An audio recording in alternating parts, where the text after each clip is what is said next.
My dear friend, I would have liked to have given you a more proper burial, but a man can only dig so deep in this Texas hill country. At least the coyotes and other critters won't be eating you. You were a good friend and companion, and we put many a mile under saddle. God only knows how far it is back to the ranch. 25 miles. I must be getting batty. Where in the hell is that voice coming from? From a lot further north than that. Okay, come out, show yourself. Who's talking to me? Me. God. Must be the tequila. No, Jacob, it really is me. If you really are God, I don't have a damn thing to say to you. You need to hold back on that language. Sorry. Forgiven. Now we need to talk. I know you had a hard life. You lost your father when you were young. Your mother, a woman of faith, raised you alone. Did the best she could raising you in faith. And then when you were 16, she too passed. And that is when you began to drift and blame me for your losses.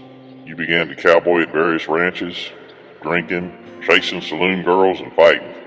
Not to mention the cussing.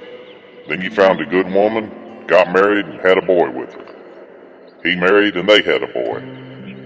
Then when your wife died of yellow fever, your anger toward me escalated. But everything I do has a purpose, and that is why I'm talking with you now. Those losses broke my faith. Why do you let bad things happen to good people? I was out hunting in the woodlands, got attacked by a bear. The stranger was there.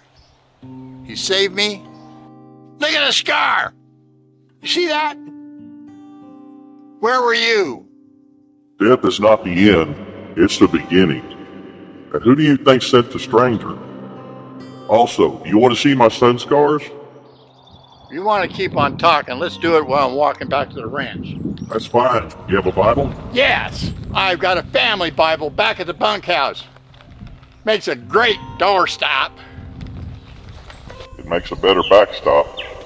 Tell me, when was the last time you read it? Don't remember, been some time for sure. And why is that? Why do you keep asking me questions when you already know the answers? To lead you to thinking. Is this really how this conversation is going to go? Oh, this is just the beginning. You're God, right?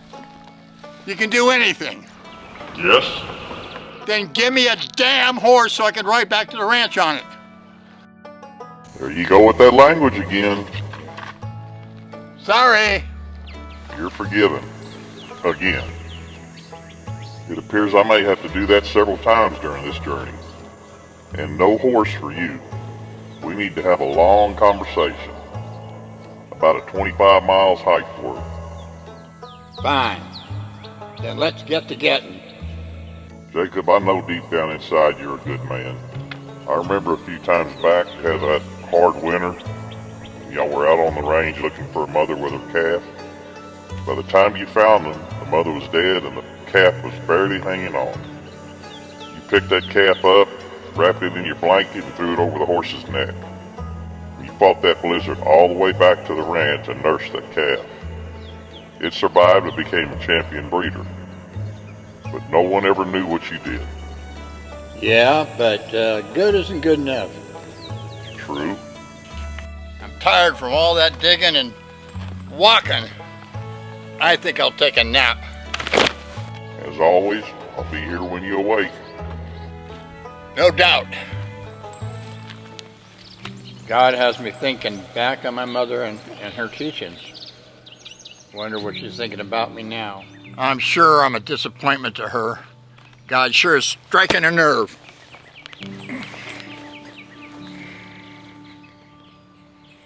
Just so you know, your mother is not disappointed in you. Maybe a little displeased, but says she loves you. And before you say anything, just remember, I hear your thoughts, and I'm in your dreams. I knew she was with you. She and I were just talking about the story of Jacob and how you got that name. You remember the story? The story illustrates how the power and grace of God can change and renew. He is known in the Bible for his cunning and deceitful ways, especially directed at his twin brother.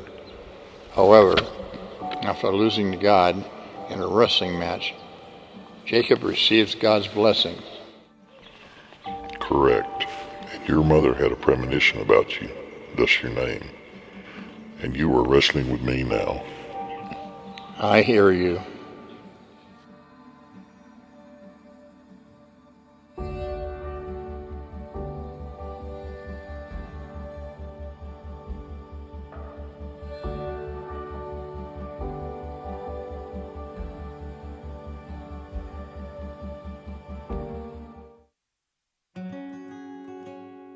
I'm thirsty. I need a drink of cold water.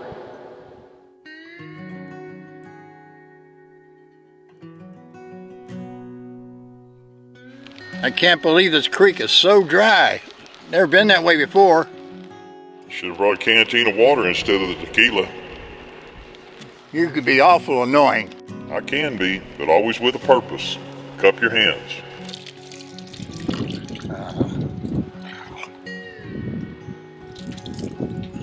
Quenched? Yes, thank you. My pleasure. Now I'm hungry, famished. Gonna use my last bullet on Gus. No game to get. Well, get up and go to that tree down the trail.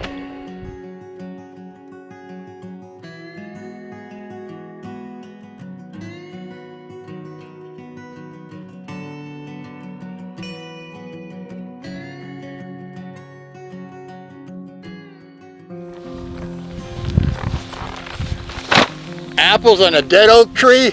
I can give life to anything. Is this an Adam and Eve type thing? No. We need to have more conversations, but I want you nourished.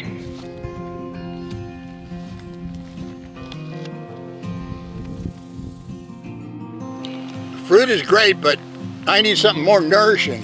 Fish. With what? In that pond? With hardly any water in it? And no bait? Trust me.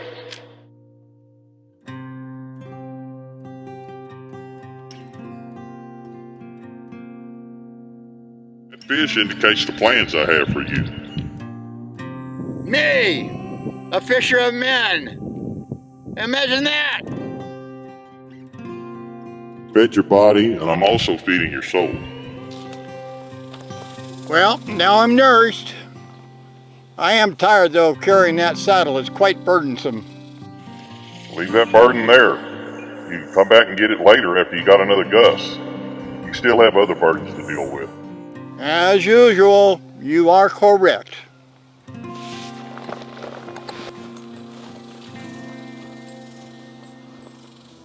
By the way, your dog Bandit is feeling much better and he's back to his old self. When I left on this ride, he was feeling peaked. I usually bring him with me. He gives me unconditional love, always there when I need to be picked up, and comforts me when I hold him. That's what I do. But Bandit doesn't nip me.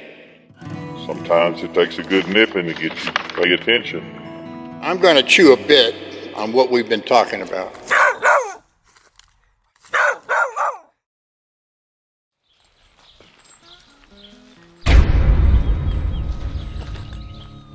Who are you? I have several names. Satan, Devil, Lucifer, and my favorite, the Prince of Darkness. Kind of has a royal ring to it. You look hauntingly familiar. I should. I reflect the current state of your soul.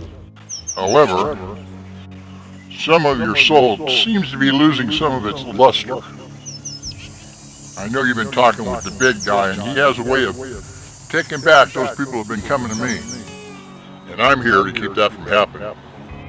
I know I've done things of a bad nature in my past, but I still maintain a lot of the things that my mother taught me in my youth. That may very well be, but what's more fun?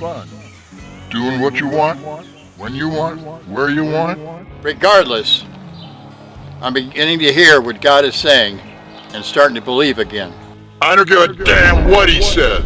My way is the best way. Well, gotta go.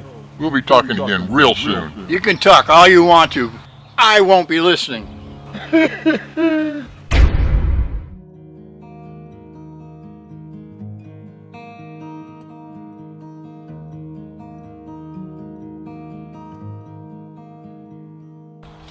God, are you still there? Always. Do you mind if I stop looking up for a while? My neck is starting to get a crick in it. Look down, sideways, up, it doesn't matter. Wherever you look, I'll be there. Okay, you pretty much got me back, and I know I got a lot of work to do. And you always will, but never give up. Giving up ain't in my nature. In my life, I've branded many a steer.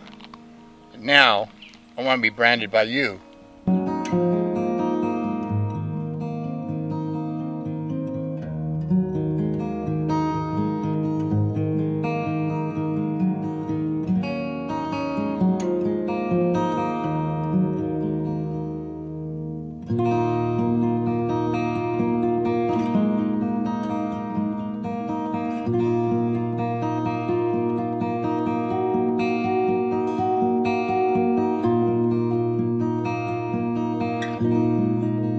Welcome home, Jacob. Will you be talking to me again? I've never stopped. Difference is that you're listening now. Hold out your hands. Here's your Bible, and my son signed it.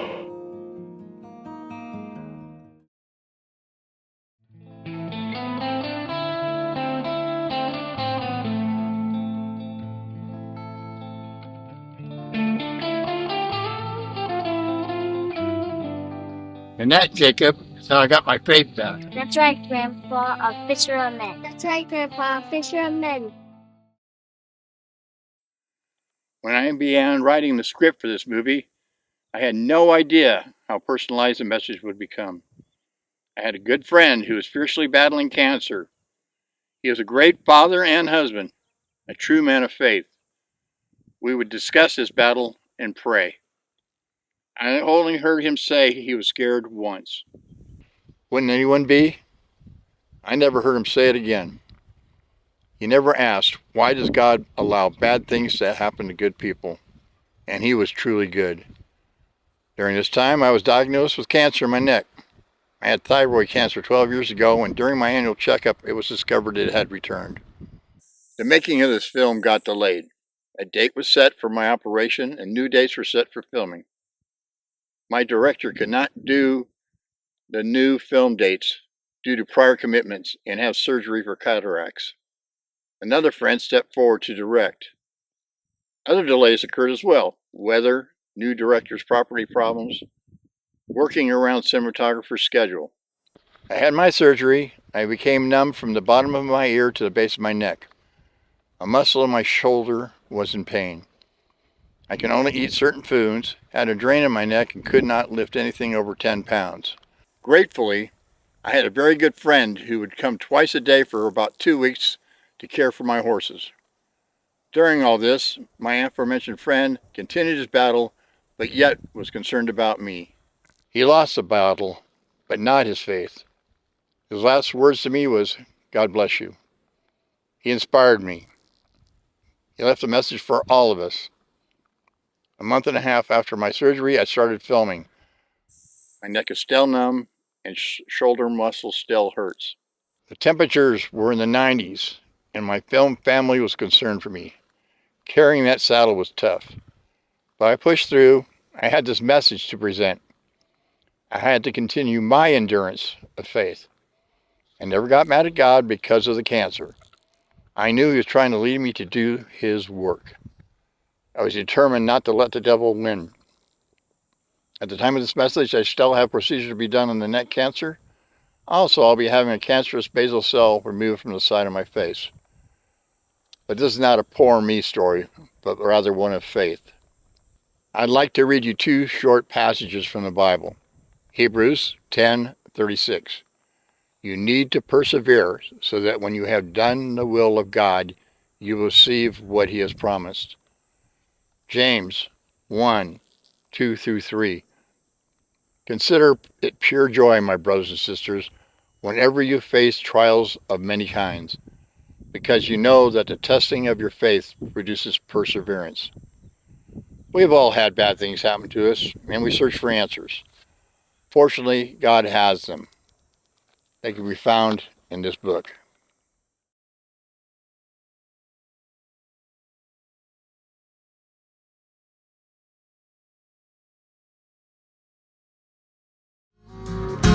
Me and Jesus are getting tighter each day. I've been drinking tequila in the evening and listening to what he's got to say. They tell me the Lord sure does work in mysterious ways. I've been a little bewildered, but now it's getting clear to me every day. Water to wine, or tequila for me. Fruit of the vine, oh, the blue agave. One more verse, one more round, another late night. Me and Jesus are gonna get it right.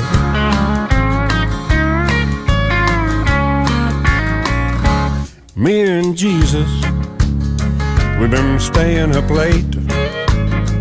I'd been angry with his father for all of my trouble and pain. And now I'm giving him the credit